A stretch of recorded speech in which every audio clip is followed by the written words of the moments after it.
beloved Boss Mike Cervera.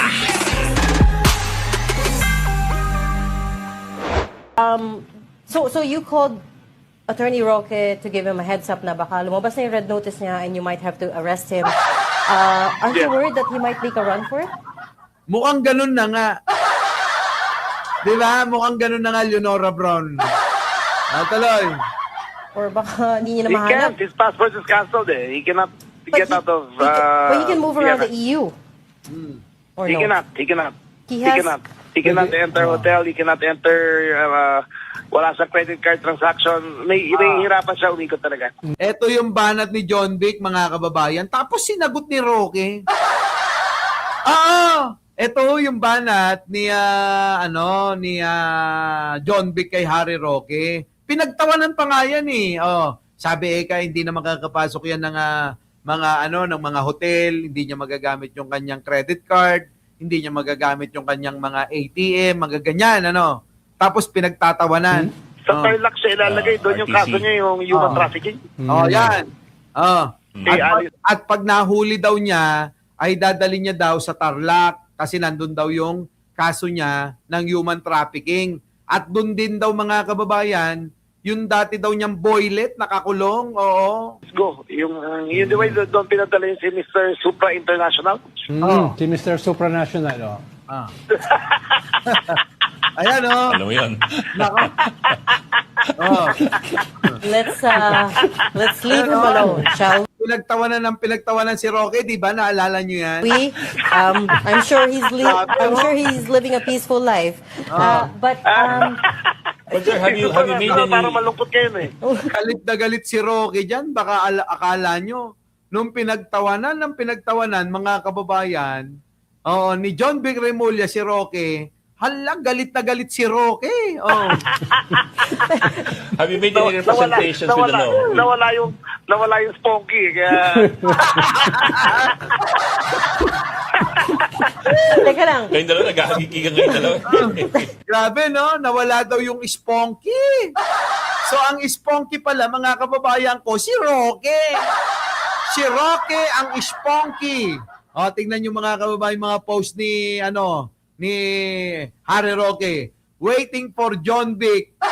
Grabe, nasa Austria ito eh. Ladik Steakhouse. Mga kababayan, nagpa-picture ng ganyan. Tapos, parang nang aasar. Waiting for John Vic. Ano na, John Vic? Wala ka pala, John Vic eh. Puro ka lang daw daldal, puro ka lang daw salita. Sabi ni Harry Roque. Wala. Eto na. Banat! Ang Secretary of Interior and Local Government, maski po sa Pilipinas, wala po yung kapangyarihang mag-aresto. Wala ka daw palang kapangyarihan, John Vic, kaya pala wala kang nahuhuli. Kaya dapat, mga kababayan, unawain nyo na si John Vic, wala palang kapangyarihan. Siya madaling salita, walang silbi. John Vic, ano ba? Wala ka daw bang silbi? Sabi ni Roque, di ba? Parang pinasabi ni Roque, walang silbi yan si John Vic Remulla. Walang karapatan niya manghuli. Grabe ka naman, Roque. Paano mo naman nasabi, Aber? Ang pag-aresto ay nasa kamay lamang ng mga alagad ng batas. Yan po ang PNP at yan po ang National Bureau of Investigation. Pati po ang Armed Forces of the Philippines, wala po yung karapatan mag-aresto. Kung hindi ang aarestuhin ay mga military personnel. Yan po ay gawain ng military police. So kung sa Pilipinas, walang kapangyarihan ang isang Secretary of Interior and Local Government na mag-aresto, paano pa kaya sa ibang bansa? At siyempre, kapag nagpadala sila ng pulis Pilipino rito para... Wala ka pala, John Vic eh. Alam mo, John Vic, parang sinasabi ni Harry Roque, wala ka talagang silbi. Ayan, nile-lecturean ka. Nako, John Vic, hindi ako papayag niyan, ha. Kung ako si John Vic, nako, lalo akong manggigigil talagang, lalo kung kakalad ka rin si Roque pauwi ng Pilipinas. Hahawakan ko sa buhok yan.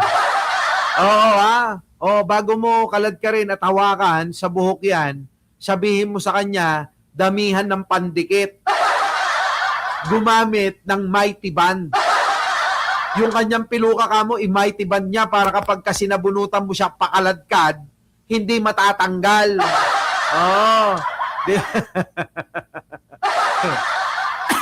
Wala. O, kanino kayo? Kay John Vic o kay Roque? Mukhang mga kababayan, mas matapang si Roque kaysa kay John Vic eh. Hanggang ngayon, si John Vic, puro daldal lang eh. John Vic, wag mo nang pagtripan yung mga kababayan natin na mga nagtatrabaho ng marangal. Kapag nakahubad, pwede mo naman kasing pagsabihan, pakiusapan, lalo na kapag ka nagtatrabaho, nagpapala, naghahalo ng simento. Hindi yung tira ka lang ng tira. O, nakahubad. O, para bang, alam mo yung pag nakahubad, gusto mo ikulong eh. Di ba, John Vic? Para bang gusto mo, pag nakahubad, ikulong, tapos suluhin mo eh. Para kang si Rocky din eh. O, ito na, tuloy. Arestuhin na po. Yan naman po ay lalabag sa soberenya at jurisdiction ng Austria. Dahil yan nga po ay exclusive. Hindi po pwede ang mga dayuhang pulis Ay. gumagampa ng kanilang katungkulan. Ang dami mong pinaglalaban. Ang dami mong cheche-boreche, Roque. Bakit kaya hindi ka magkusa na lang? Di ba? Magkusa ka na lang, Roque. Ang dami mong pinapaliwanag, ang dami mong sinasabi, ang dami mong hanas. Diyos ko, day! Umuwi ka na lang. Di ba? Oh, pag ikaw namatay dyan, mas malaking problema ng pamilya mo. Di ba? Alam nyo, sa totoo lang ha, mga kababayan ko, bagal na bagal ako sa mga tao na dapat ay manghuli rito. May warrant of arrest na. Di ba? Ano pa ang problema? Hindi pa nyo gamitin yung mga resources ninyo. Hindi nyo pa gamitin yung mga inang mga kapangyarihan nyo. Kaya alam nyo yung mga DDS, dahil mga tangat bobo nga yan na hindi nakakaunawa ng proseso ng batas, dahil sa bagal ninyo, akala tuloy nila, gawa-gawa nyo lang yung mga kinakaso nyo dito kay Harry Roque, dito kay Saldico, dito kay Bantag, at dito kay Atong Ang. Diba? Kasi ang bagal eh. Kaya tuloy, akala ng mga bobot tanga, baka nga mamaya, gawa-gawa lang nila yan. Diba? Putik na yan, no? Tinatamaan na si Pangulo. Yung boss ninyo, ang tinatamaan na, yung nagluklok sa inyo, dyan sa mga posisyon ninyo, NBI Director, Melvin Matibag, ikaw, John Vic Remulla, di ba? DILG Secretary. Ikaw, sino ba yung mga taga-DOJ? Ikaw, Boyeng Remulla, taga-Ombudsman. Ang babagal nyo! Mas mabilis pa yung chismis ninyo kaysa sa gawa nyo. Bago dumaldal, pwede ba? Pruweba muna sana. Hindi yung tira lang kayo ng tira, muntik nang mahuli si Atong Ang. Anong klase yan? Tang na yan. Wala na kayong pagkakaiba kila Roque, pare-parehas na kayo. Palabas ng Pilipinas. So, malinaw po. Kapag si John Vic Remulla mismo, kapag supervise ang pag-aresto ko, illegal. Dahil wala naman siya kapangyarihan na mag-aresto mismo sa Pilipinas at lalong-lalo na dito sa Austria. Pangalawa, kung mga pulis Pilipino ang aaresto sa akin, illegal. Yan. Interpol nga ni... Interpol ang manghuhuli sa iyo, Harry Roque. Yan po yung paglabag sa soberenya at jurisdiksyon ng Austria. Pangatlo, kapag sapilitan nila akong inaresto at Paano kapag Interpol? Sige nga, Harry Roque, hindi mo binanggit yun. Niloloko mo na naman kasi yung manonood sa iyo. Paano pag Interpol ang nanghuli sa iyo? Ano mangyayari? isinakay sa eroplano, yan po yung kidnapping. Nako. Sa tingin ko, nung kinidnap nila si Tatay Digong dyan sa Villamor, nagawa nila yan kasi sila nakaposisyon. Hindi po nila magagawa dito yan sa Austria dahil hindi naman nila kontrolado ang airport. Hihingin ang aking passport, ang aking travel documents bago ko masapilitang maisakay ng eroplano. Paano nga yung Interpol nga ni... Bakit di mo binabanggit no kapag ka Interpol? Di ba? Oh, Belo Idol, oh. At sa tingin ko, hindi naman nila itatangkayan dito sa Austria. Dahil napakakapal ng Sa tingin mo yun, sa tingin mo lang yun. Eh, yung totoo. Manila. Kung sa tingin nila, na yung ginawa nila kita Tatay Digong sa Villamor, kaya nilang gawin dito sa Europe. Wala, nagpapaawa ka na naman eh. Sa totoo lang, mas gusto ko pa si Ninyo magsalita sa'yo. Pasok, Ninyo! Halos lahat ng atake, lahat ng mga fake news, ginawa na. Correct! Anong sinasabi nila? Bangag. Nagkokokay, nagdadroga daw si Correct. Pangulong Marcos. Naglabas pa ng video yung butanding na bakla. Nagalit din sa utin na wala na atang kumakantot sa kanya. Sino yan? Na itong si Harry Roque. Nako, Roque! Kita mo? Wala ka pala eh. Wala ka pala binibetchot eh. Wala na, oo. O, sige, tuloy. Na hanggang ngayon, Ay. nagpapakantot pa rin Ala. sa dahig sa mga supot ng mga dahig. Di ba? Kaya nga nandun sa dahig si Harry Roque. Gustong magpakantot sa mga supot. Grabe. Naglapas ng video yan. Oh. Ginamit nila si Maharlikang Makati. Ang puki niya nagginaganit na. Nagtagumpay ba? Wala. Oo Ito, nga. meron na naman silang nilalabas sa isang vlogger na tsunga na ewan ko kung saan nila pinulot. Sino Kung yan? papaano naging political vlogger ang puki ng ilang itong Eloy na ito na nakatirin ang puki niya Na na kulang nagdadala. din sa hindot. Oh, nagdalala! Grabe no mga kababayan. Oo nga, no, biglang lumitaw lang yan eh. Biglang lumitaw kasi nga ho, mga kababayan, si Maharlika wala nang dating. Wala na ho si Maharlika. Bagsak na yan. Wala nang kredibilidad si Maharlika. Tandaan nyo. Wala na, wala na, wala na. Kaya yung mga nakikinig sa kanya, yung mga tira-tira na lang. Hindi ho katulad ng dati, lahat kayo nakaabang. Pero ngayon, kasi nga ho, sa ginagawa nila na pagpapakalat ng fake news, lagi ho nating napapatunayan na fake news talaga, yung kanilang mga balita, yung may mga paganong-ganon, yung mga may, tingnan nyo, di ba? Parang inano lang ho, dito ho sa bagong, hindi mo alam, hindi naman political vlogger eh.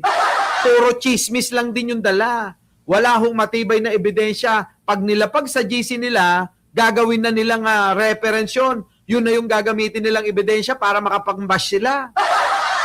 Diba? Kaya alam nyo mga kababayan, ako sana masawatan na itong mga ito at may masampulan na. Tagal-tagal na ho eh. Tagal-tagal na. Eloy, makinig kang puki ng ina mo ka. Nako! Oh. Alam mo, Eloy, yung mga galaw mo, yung mga kuda mong puki ng ina mo ka. Galaw ko din yan. Nako! Kita mo? Oh, galaw pala eh. Wala na talagang pagkakaiba kay ninyo. Matindi, no, mga hindi ho, totoo. Ang mga DDS, mahilig ho silang mag-discover ng ganyan eh. Yung po bang mga kababayan, taya pati pato ng buhay nila? Yung bang mga tao na patapon na? Buti nga si ninyo mga kababayan, kahit papano na iway-way pa niya yung buhay niya. Kung dati, patapon talaga, ngayon mga kababayan, kahit papano, naiayos niya yung buhay niya. Kaya ngayon, yung mga DDS, wala akong ginawa, kundi maghanap, mag-discover ng mga OFW. Kasi nga, kapag ka nandito ng balahura, sigurado madali lang hong mahuli, mapapakulong. Ngayon, mga kababayan ko, subukan nyo kaya, kayo, sa mga kinaukulan, sa mga nasa ombudsman, sa DOJ, NBI, PNP, DILG, lahat, mga kababayan, magtulong-tulong kayo. Sama nyo na yung DICT. Di ba? Sama nyo yan, yung mga DICT, kahit mga kaibigan natin yung mga nandyan eh. Magtulong-tulong kayo. Nagpapalaki lang kayo ata kayo ng mga betlog ninyo eh. Di ba? Sige nga, gumawa na kayo ng example. Kita nyo, si Dave Gomez pa yung, si Secretary Dave Gomez pa, yung nanguna. Walastik mga kababayan, ano? Si Secretary Dave pa yung nanguna imbis na nasa sa PCO para pagandahin ang imahe at iayos yung mga nasa mga media at mainstream media, ito pong media mileage ni Pangulo, kita nyo, siya pa yung nangunguna na magdemanda. Dapat kayo na yan NBI, PNP, DICT, CICC. Yung director ng CICC. Diba, mga kababayan, si Aboy Paraiso. Putik na yan, anong ginagawa niya? Binash yun. Panay, papogi lang kayo ng papogi dyan.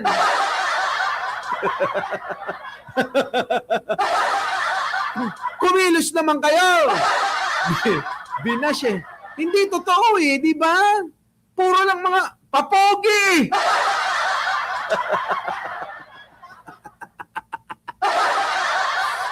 Hindi. Sabi ko naman sa inyo mga kababayan, wala. Kahit kaibigan natin kapag tatamad-tamad gisingin natin. Di ba, Benji Bernardo? Ay! Mapapahamag tayo rito sa kaibigan natin. Walang kaibigan, walang kamakapag-anak, walang speaker, walang pinsan ng Pangulo sa akin. Pagkamali, mali. Di ba? Utik nini. Niluklok kayo ni Pangulo dyan para protektahan nyo, para yung mga hayop na yan matigil na Nakakagulo na sila sa ating ekonomiya, sa mga balibalita, nalilin lang yung mahihinang mga Pilipino, napapaniwala nila yung mga bobot tanga ng mga DDS. Kita nyo? Ano nangyari?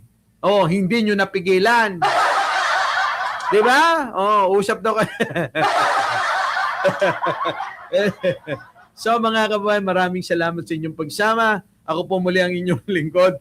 Bago po tayo mag-iwalay, huwag niyong kalimutan na mag-like, mag-share at mag-subscribe. Sa mga hindi pa nakakapag-subscribe, mga kababayan, huwag niyo nang ipagkakait yan. At sa mga hindi pa nakapag-like, isang pindot lang yan. Maraming salamat po. Our beloved Boss Mike